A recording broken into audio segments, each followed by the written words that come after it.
So CM Jaganmohan Reddy తాను మంచి చేసిన తను సంక్షేమం చేసిన వాళ్ళందరి ఓట్లు ఎటుపోయినాయి అనేది ఆయన వేస్తున్న ప్రశ్న. ఏదో జరిగింది అనంటే అది అంటం కూడా కరెక్ట్ కాదు. అది అలా అన్నంత మాత్రాన వచ్చేది కూడా ఏం లేదనే తరహాలో జగన్మోహన్ రెడ్డి చెప్పారు. కానీ ముఖ్యమంత్రిగా తనకు దక్కిన లేకపోతే ముఖ్యమంత్రి పదవి నుంచి దిగిపోతూ తనకు ప్రజలు ఇచ్చిన తీర్పు పట్ల మాత్రం తీవ్ర అసంతృప్తి ఆందోళనతో ఉన్నట్లుగా జగన్మోహన్ రెడ్డి మనకి క్లియర్గా అర్థమవుతుంది. ఆశ్చర్యపరిచాయి రిజల్ట్, ఆశ్చర్యపరిచాయి. అదేవిధంగా ఇన్ని మంచి పనులు చేసినా ఓటమి తప్పలేదు. అవ్వాతాతల ఆప్యాయత ఏమైంది? ఇంటింటికి సంక్షేమం ఇచ్చిన ఆప్యాయత ఏమైంది? 1.25 కోటి మంది రైతుల ప్రేమ ఏమైంది? వాహన మిత్రతో డ్రైవర్లు అండగా ఉన్నాం, వాళ్ళ ప్రేమ ఏమైంది? నేతలకు అండగా నిలిచాం, వాళ్ళు ఎక్కడికి పోయారు?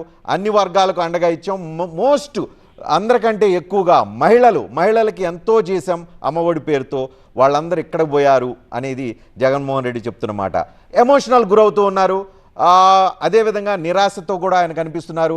ప్రధానంగా సింగిల్ డిజిట్కి పరిమితం అవుతున్న తీరును చూసి ఆయన ఒకంత బాధన వ్యక్తం చేస్తున్న తీరు కూడా మనకి కనిపిస్తోంది. సో జగన్మోహన్ రెడ్డి ఇచ్చిన స్పీచ్, అవుట్ గోయింగ్ సీఎంగా ఓటమికి సంబంధించి ఆయన ప్రజలకు ఇచ్చిన జవాబుని ఒకసారి చూద్దాం. ఫలితాలన్నీ దాదాపుగా కొలిక్కొస్తా ఉన్నట్టున్నాయి. చూసిన ఫలితాలు, జరిగిన పరిస్థితులు చూస్తే నిజంగా ఆశ్చర్యంగా కూడా ఉన్నాయి. ఊహించలేదు ఇలా జరుగుతుందని, ఇలా వస్తాయని కూడా. బట్ ఎస్, అమ్మఒడి అందుకున్న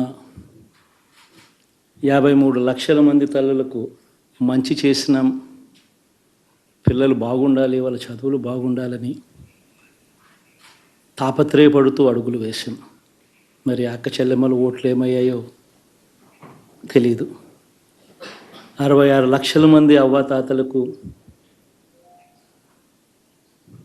వితంతులకు, వికలాంగులకు గతంలో ఎప్పుడు జరగని విధంగా మంచి చేశాం.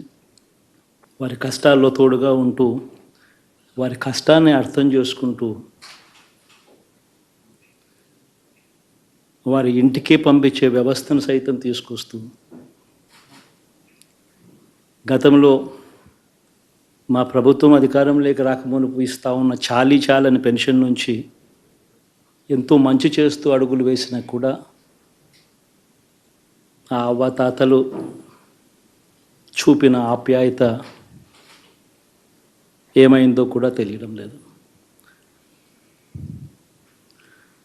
దాదాపుగా 1,05,00,000 మందికి, పొదుపు సంఘాల అక్క చెల్లెమ్మలకు ముఖ్యమంత్రి పదవికి రాజీనామా చేసిన జగన్మోహన్ రెడ్డి ప్రజలకి చివరగా ముఖ్యమంత్రి హోదాలో ఇచ్చిన సందేశం ఇది. ప్రజలకు ఎంతో చేశాను, కానీ ప్రజలు తనకు ఓట్లేయలేదు, ఆ ఓట్లన్నీ ఎక్కడ పోయినాయి అనేది ఆయన ప్రశ్న. అదేవిధంగా తన ముఖ్యమంత్రి పదవీ కాలం ముగిసిన ఈ తరుణంలో కొత్త ప్రభుత్వానికి అభినందనలు తెలియజేస్తూ ఒక ఎమోషనల్ స్పీచ్ని ఆయన ఇచ్చారు. తనను భవిష్యత్తులో చాలా ఇబ్బందులు పెడతారు, ఆ ఇబ్బందులకు సిద్ధమని చెప్తూ ఉన్నారు.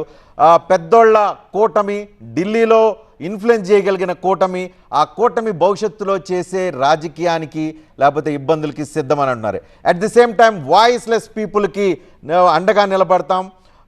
అదేవిధంగా 40% ఓట్ బ్యాంకును ఇంకా కదిలించలేకపోయారు అనేది జగన్మోహన్ రెడ్డి ముఖ్యమంత్రి పదవి నుంచి దిగిపోతూ చేసిన వ్యాఖ్యలు. ఒకసారి